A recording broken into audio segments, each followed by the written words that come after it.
I work with Dave Johnson regularly on the radio, and Amber Theoharis caught up with the former Orioles right-hander.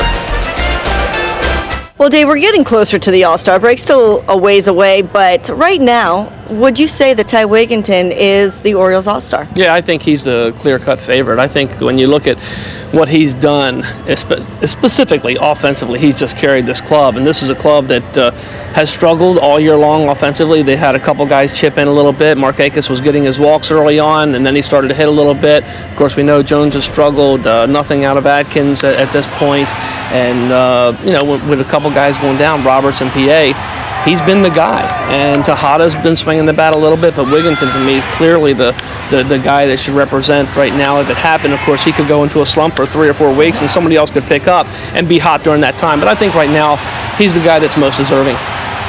Moving on, a guy that we've seen play a lot, that's for sure, is Will Oman out of the bullpen. He leads the American League in appearances, and he's on pace to have 83 appearances. In your mind, is that overuse? Well, I mean, I think if he has 83, you could, say that he was overused. I think because he's more of a situational guy, he does come in and typically he'll face a batter or two. He's not in there for an inning at a time. So sometimes the appearances can kind of, I guess, overblow a situation. But you're just hoping that somehow throughout the course of the next couple months, the starting pitching does something what it's done similarly this year is pitch well, and they have, and that they can use some other guys. But early on, you can look at different numbers and different paces, and you can see where some guys are on pace to hit 140 home runs or something like that. That's probably not going to happen. So I don't necessarily think that he's going to have over 80 appearances. But he's a guy that wants the ball, and I don't think at any point in time he's going to turn it down. He's a veteran guy, so he knows his body. I think if he needs a day off, he'll probably tell Dave Tremblay, "Hey, I need a day off," and then I would think he would get it. Moving on to Kevin Millwood on the mound tonight, a guy that has the fewest amount of run support in the American League, just over 2 runs a game.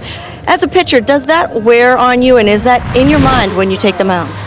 I wouldn't say it's in your mind when you take the mound. I mean, he's a veteran guy, and that's the good thing, but there's other guys on this staff that I think could affect more than Kevin Millwood. I think he's a guy that, having pitched as long as he's pitched, he's probably been in this situation before where he's pitched well.